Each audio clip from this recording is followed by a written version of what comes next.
बिस्मिल्लाहिर्रहमानिर्रहीम। अस्सलामु अलैकुम स्टूडेंट्स। उम्मीद करता हूँ कि आप सब लोग खैरियत से होंगे और खुश होंगे।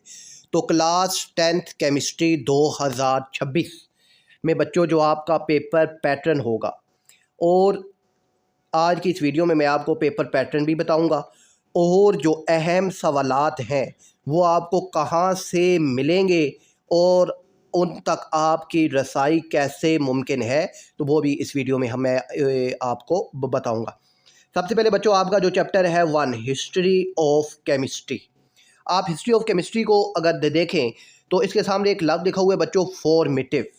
ठीक है, फिर इसका जो दूसरा पार्ट है उसको भी आगे देखें तो लिखा हुआ है फॉर्मेटिव। ठीक है बच्चों, फिर इसके बाद आप अगर ये देखें तो चैप्टर 1 जो सारा है वो सारे का सारा फॉर्मेटिव है।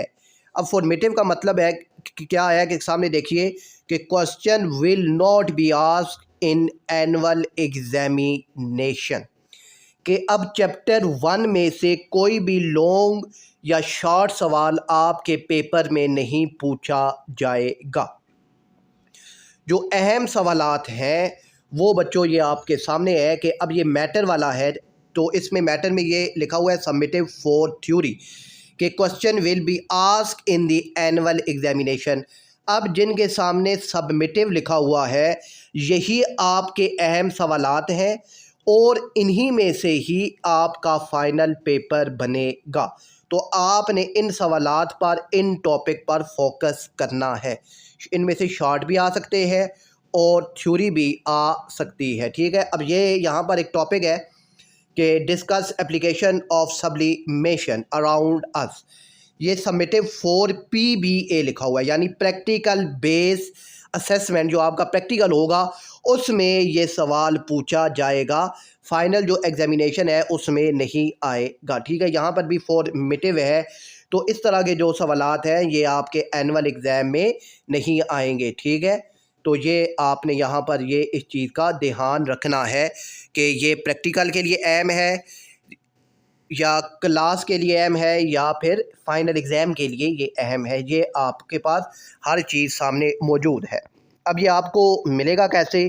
तो बच्चों मेरा व्हाट्सएप नंबर स्क्रीन पर आपके सामने है, आप मुझसे मैसेज में ये पूछ सकते हैं और मैं ये पेपर जो है ये सॉफ्ट फॉर्म में आपको व्हाट्सएप पे सेंड कर दूँगा। ठीक है, आपने इस हवाले से परेशान नहीं होना कि हम ये कहाँ ढूंढते रहेंगे।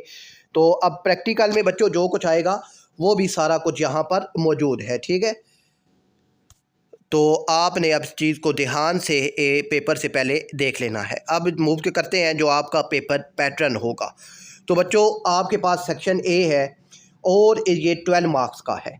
ठीक है, इसमें आपके पास 12 MCQs होंगे और आपने ये जो MCQs हैं इनको अच्छे तरीके से समझना है और इनकी वीडियो जल्द ही इंशाल्लाह मैं इसी चैनल पर अपलोड कर दूंगा। तो आपने चैनल को लाजमी तौर पर सब्सक्राइब करना है, वीडियो को लाइक और शेयर भी लाजमी करना है। फिर बच्चों उसके बाद आपके पास आएगा सेक्शन बी, 33 मार्क्स का होगा, जिसमें 3 नंबर का एक शॉर्ट क्वेश्चन होगा और आपने 11 शॉर्ट क्वेश्चन सोल्व करने होंगे और बीच में और का ऑप्शन है। तो दोनों में से जो आपको अच्छे तरीके से आता है वही आपने सोल्व करना है और दोनों पार्ट की सोल्व करने की गलती आपने नहीं करनी। पिछले साल भी हमने बोर्ड के जो एग्ज़ाम पेपर्स हैं वो चेक किए थे, तो बच्चों ने दोनों पार्ट सोल्व किए हुए थे, तो वो दोनों के मार्क्स आपको नहीं मिलते। एक पार्ट जो है वो पूरे का पूरा क्रॉस कर दिया जाता है, जो पहले लिखा होता है हम सिर्फ उसी को ही चेक करते हैं। ठीक है बच्चों, फिर इसके बाद बच्चों आपके पास आएगा सेक्शन सी और ये 20 मार्क्स का होगा। ठीक है, और इसमें आपने 4 शॉर्ट लॉन्ग क्वेश्चन के करने होंगे और हर लॉन्ग क्वेश्चन 4 मार्क्स का होगा, ये भी आपने याद रखना है। और ये जो है लॉन्ग क्वेश्चन और शॉर्ट क्वेश्चन इंशाल्लाह जल्द ही मैं ये सॉल्व करके आप तक पहुंचा दूंगा। और ये पेपर बच्चों आपने व्हाट्सएप पे मुझे मैसेज करना है तो मैं आपको ये सेंड कर दूंगा। अल्लाह आप सबको कामयाब करे, अपना ख्याल रखिएगा। अल्लाह हाफिज़।